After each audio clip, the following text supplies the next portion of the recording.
Former Red Room assassin Yelena Belova is looking for a way out of the covert lifestyle, and is promised just that after one last mission. She soon finds herself trapped, along with some other mercenaries working for the same boss, as well as a mysterious guy named Bob. The hired guns begrudgingly team up to take revenge on their boss, but little do they know, however, they have unleashed an entity the likes the world has never seen. This is Thunderbolts.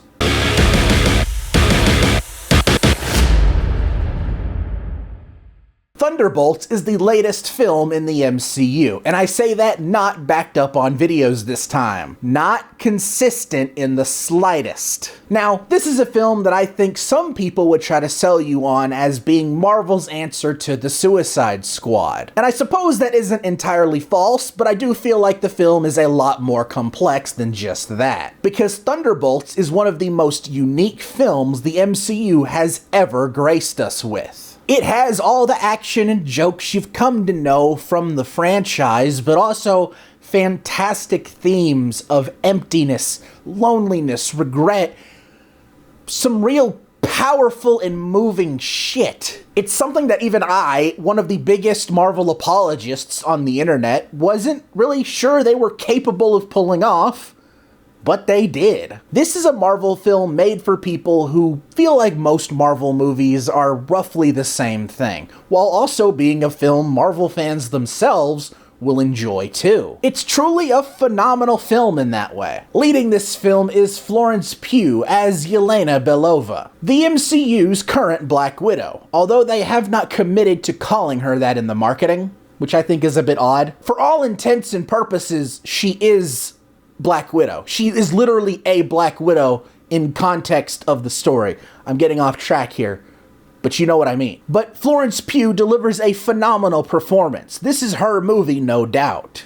But that isn't to say the rest of the cast is bad. Far from it, actually. The rest of the team in the film is just as good, too. Sebastian Stan as Bucky Barnes, Wyatt Russell as U.S. Agent, Hannah John-Kamen as Ghost, and most of all, my absolute favorite, David Harbour as the Red Guardian. I was super excited to see these characters again in an MCU project after such a long time. They are all great characters. Putting multiple super soldiers who have very different personalities and backstories in a room together was always going to be entertaining and compelling, and it's really great. U.S. Agent and Red Guardian get a lot of play alongside Yelena. But on the other hand, Bucky Barnes is always there to aura farm when no one else wants to.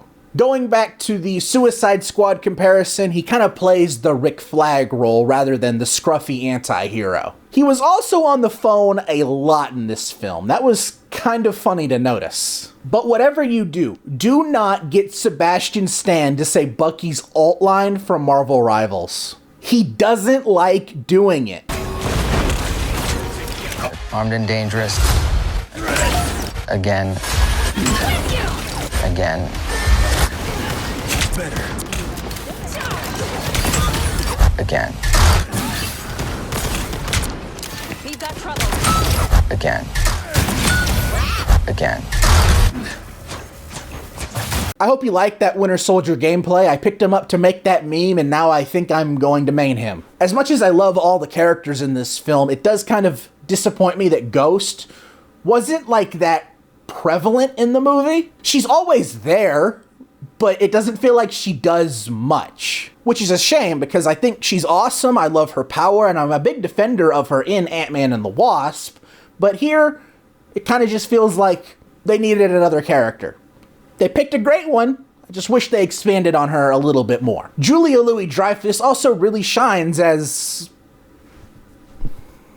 Valentina Allegra de Fontaine.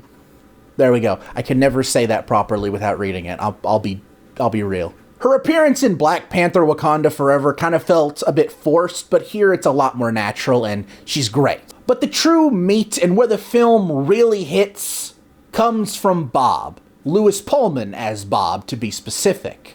You know, who am I kidding? This was one of the worst kept secrets since Spider-Man No Way Home. He's playing Sentry, and this could possibly go down as one of the best performances and characters of the MCU post-Endgame, and possibly of the entirety of the MCU. Post-Avengers Endgame has had a lot of great new characters, even if people choose to forget they exist. And this just might be my new favorite. The way he is adapted is truly fantastic in so many ways. I don't think it would be hyperbolic for me to say this is the most human MCU film to date, and it's all thanks to Louis Pullman. And this character really brings home the themes of the film, which are very much about mental health. And that's something that hits really close to home to me too, because I struggle with that a lot. And each character in the film is a great depiction of mental health, but Sentry himself is next level perfect almost.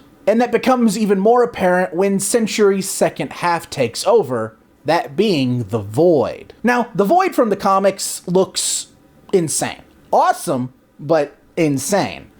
He does not look like this in the movie. I would go as far as to say the overall design for the Void in this film might be better than that. Potentially.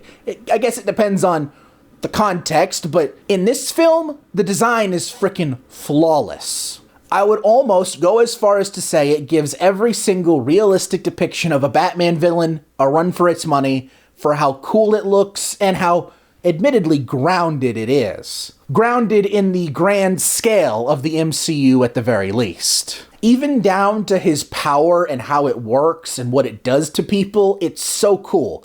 It's so simple, but it's so cool. And the way they allow this character to be a depiction of one's self-doubt and regret and loneliness and all the mental illnesses and negative thoughts one can have, it's so good. I never want to hear people on the internet complain, well, how are they going to go about beating this guy? They're just people with guns and shields. That's just an interesting thing to watch. It allows the film to be more creative in the climax and not just be a big CGI fight. And boy, does this film have a beautiful and brilliant climax. The Guardians of the Galaxy holding hands to stop Ronan the Accuser was sappy.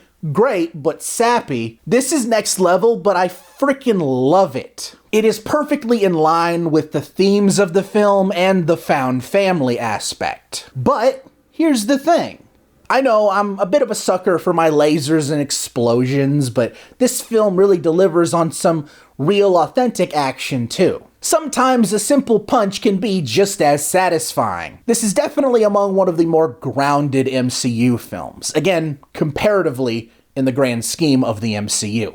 There was an aspect to the Void that I wish we saw with other characters. I would have loved to have seen at least 2 other characters affected by this and what they saw, because I think that would have really opened up their characters a little bit more. But other than that, I freaking adored this movie. It surprised the hell out of me because I'll admit, there was a point hearing rumors about this film where I was just kind of not feeling it. Luckily, most of the rumors online about the film were false. Again, don't believe everything you read on the internet. In fact, the one thing I wanted to happen in the film happened. But this is definitely in the running for a top-tier MCU film. It's not only a great comic book movie, it's just a great movie that tackles a serious subject really well. It takes it seriously, has characters that feel real, and most of all, doesn't treat mental illness like a death sentence.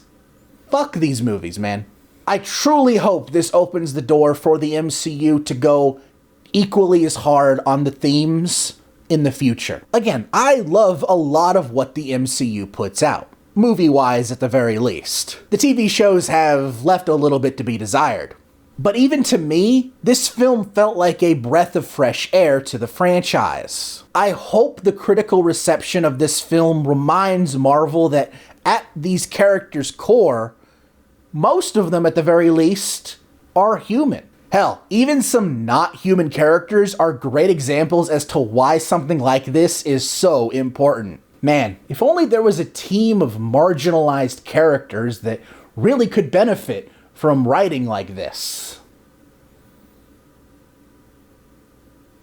By the way, I won't touch on what the asterisk means in the title because I don't think it's that relevant to the video at hand, and also you probably know what it means, so I won't contribute anything. But I will say, can we please just have the physical media still say Thunderbolts? Please? I've kind of come to really like that name and the whole asterisk marketing.